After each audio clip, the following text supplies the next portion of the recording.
L'environnement dans lequel va évoluer l'enfant que l'on va accueillir est très important.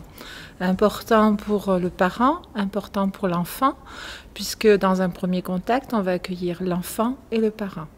Ici, le lieu est adapté dans le sens où la salle est petite, donc sert de contenant, donc il n'y a pas trop d'espace vide.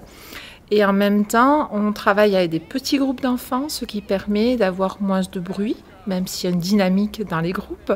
Mais ça permet surtout de permettre une intégration de l'enfant et de le socialiser avec les autres. Selon les handicaps des enfants, les situations sont quand même très différentes et on découvre souvent des difficultés sur les premiers jours d'accueil de l'enfant. C'est pourquoi il est quand même assez essentiel, dans la mesure du possible, d'accueillir les familles avant que l'enfant ne soit scolarisé, pour pouvoir anticiper un maximum quand même sur les besoins nécessaires et ne pas avoir trop de surprises. Ensuite, malgré tout, il restera des écueils et dans ce cas-là, quand même rapidement, en tout cas ici, on peut se retourner vers des services municipaux par exemple pour essayer d'adapter, en tout cas matériellement, les besoins de l'enfant au maximum.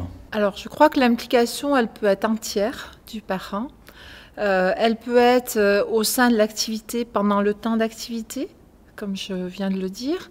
Elle peut être au niveau de la dynamique associative, c'est-à-dire que le parent peut s'impliquer dans l'association, peut aussi accompagner d'autres parents dans la même situation. C'est aussi une personne ressource pour d'autres parents dans la même situation. Et puis c'est aussi, je vais dire, un médiateur. Un médiateur dans le sens où le parent va être sur de la sensibilisation pour les parents qui ont un enfant ordinaire. Voilà. Donc je crois que le rôle du parent, il va bien au-delà de l'accompagnement de son enfant dans l'activité. Il peut avoir et prendre une place importante au niveau de l'association s'il en souhaite, s'il en éprouve le désir. Voilà. Mais il n'y a pas d'obligation. Je crois que c'est là le point important. Alors, la formation initiale ne prépare pas tellement à la relation avec les parents. C'est des relations qui restent quand même particulières et qu'il faut construire, qui prennent du temps, mais qui sont propres à n'importe quel parent. Après, dans ce cadre d'enfant en particulier, c'est une relation qui se construit aussi avec les partenaires, avec les collègues, et qui prend quand même un peu plus de temps, mais pour laquelle on est quand même accompagné.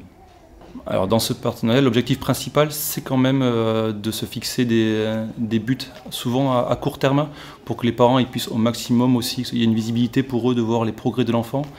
Donc régulièrement on se rencontre et régulièrement on fait le point sur l'évolution de la scolarité de l'enfant. Mais c'est vraiment des objectifs qui sont vraiment fixés souvent à courte échéance pour pouvoir justement facilement faire des points sur les progrès. Donc, et ensuite un accueil quand même assez important de ces parents-là. Alors je pense qu'effectivement l'accompagnement du parent dans le cadre de la socialisation de manière plus générale est important. Justement, il faudrait laisser plus de place aux parents, ne pas prendre l'enfant et mettre le parent. Alors, quand je dis dehors, c'est entre guillemets, c'est effectivement de demander aux parents de prendre du recul systématiquement, de laisser du temps au détachement. Comme un tout petit enfant qu'on met en crèche, il y a un temps d'adaptation et la séparation se fait après. Chez ces enfants-là, c'est un peu la même démarche.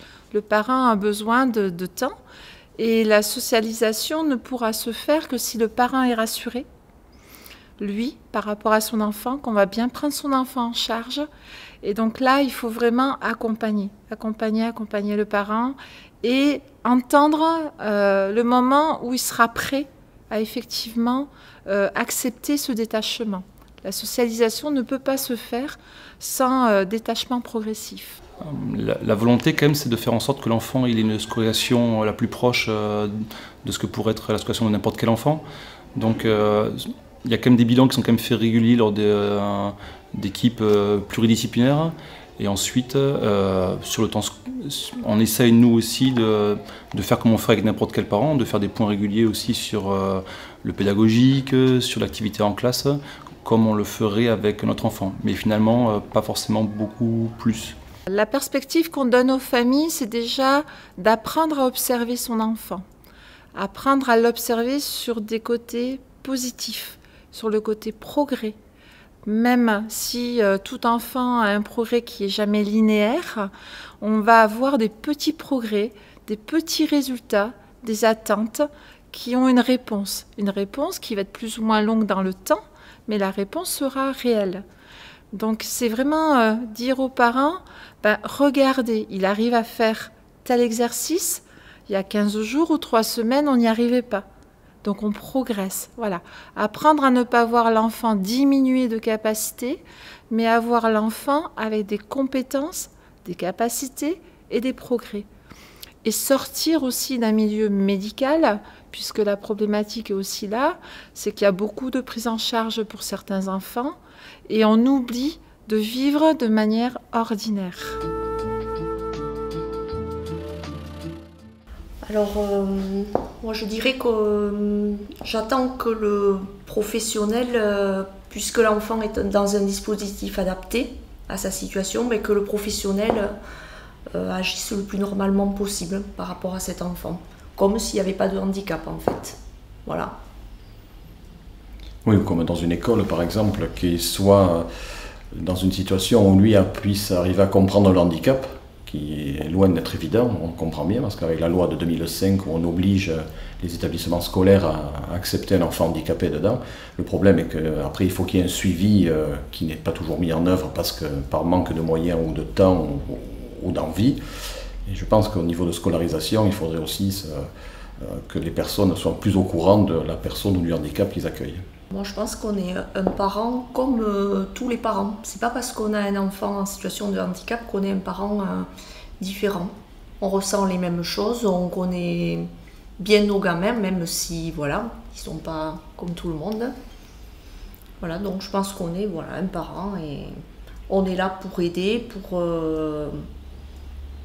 pousser l'enfant, pour l'épauler, voilà. Et après, ce qu'on ressent, on peut le communiquer aux professionnels pour après aider à faire avancer l'enfant. Voilà. Enfin, ça peut être aussi un parent, ça peut être un carcan aussi. On n'aime pas trop que le parent soit derrière, alors que c'est le rôle de parent de présenter l'enfant, on va dire ça comme ça. On présente l'enfant, mais après des fois il faut savoir aussi, parce qu'il y a des parents qui sont un peu intrusifs dans le milieu ou associatif ou scolaire. Donc ça aussi, il y a les deux cas de figure. Ça fait partie des choses à laquelle on se bute. Quand il y a la formation d'AVS interdise tout contact avec les parents. Alors c'est quand même, c'est quand même assez impressionnant. Si ma fille est malade ou si ma fille a un besoin particulier, c'est l'AVS qui s'occupe de ma fille. Ma fille en fauteuil roulant, elle a besoin de soins, enfin, elle a besoin d'aller aux toilettes, elle a besoin de choses comme ça. Si je ne connais pas ou si je ne peux pas parler à l'AVS, comment? Alors après, voilà, c'est la loi, c'est les cases. Nous sommes dans des cases, dans tout ce qui est... Voilà. Alors, tout ce qui est entretien avec les professionnels... j'ai appris à le gérer, on va dire, parce que je ressentais ça de façon assez intrusive et culpabilisante. Après, on apprend à prendre du recul et ça peut être enrichissant aussi pour l'enfant et pour nous aussi, si on joue le jeu des deux côtés. Voilà. Quand il y a une équipe de suivi de scolarisation, une ESS, comme on dit pour les termes, ça peut très bien se passer, mais enfin, normalement on est là pour voir les besoins de l'enfant, c'est pas ni un règlement de compte, mais bon, il est vrai que ça peut paraître intrusif au départ. Bon, ma fille a 16 ans, donc on en a vu passer quelques-unes, donc après on s'y habitue, mais c'est vrai qu'au départ on se demande, après les questions sont pertinentes, c'est pour les besoins, mais enfin il est vrai qu'au départ on s'en sent un petit peu, on va pas dire l'inquisition, c'est un grand mot, mais enfin on n'est pas à l'aise vis-à-vis de tout ça. Oui. C'est vrai que c'est assez... surtout qu'il y a l'enfant aussi qui est là. Donc, revenons quand même à l'enfant qui est au centre et c'est vrai que c'est des relations.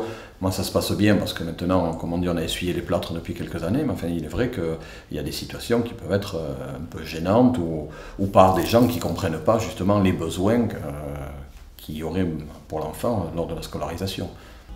Quand on parle de la scolarisation, par exemple, avec les professionnels, tout est cadré. Par exemple, on répond à des questions au moyen du fameux GEVASCO. Et moi, je trouve ça... on ne peut pas rentrer ces enfants-là dans des cases bien déterminées. Ça, pour moi, c'est très dur à concevoir, quoi, voilà. Je veux quand même dire merci aux professionnels, tout ce qui est lié à la scolarisation et après même au sport, parce que bon, il y a quand même pas mal de choses pour nos enfants. Donc oui, merci, oui. Après, ben, c'est comme dans tous les systèmes, comme dans tous les milieux, il y a toujours des petites choses qui vont pas, mais bon, ça fait partie des règles du jeu, on va dire. Voilà, moi je le vois comme ça. Le mot de la fin, c'est volonté, volonté, volonté, on pourrait le dire. Et puis sur les moyens, ils y sont. Après, bon, c'est la volonté de mettre les moyens en place, je pense, plus. Et après, ne pas oublier l'enfant. Moi, je reste toujours cadré sur ça. C'est l'enfant qui est au centre de nos soucis, de nos problèmes, de la scolarité, du sport. Et laisser l'enfant où il est, et en l'améliorant le plus possible, la vie qui n'est pas facile pour lui.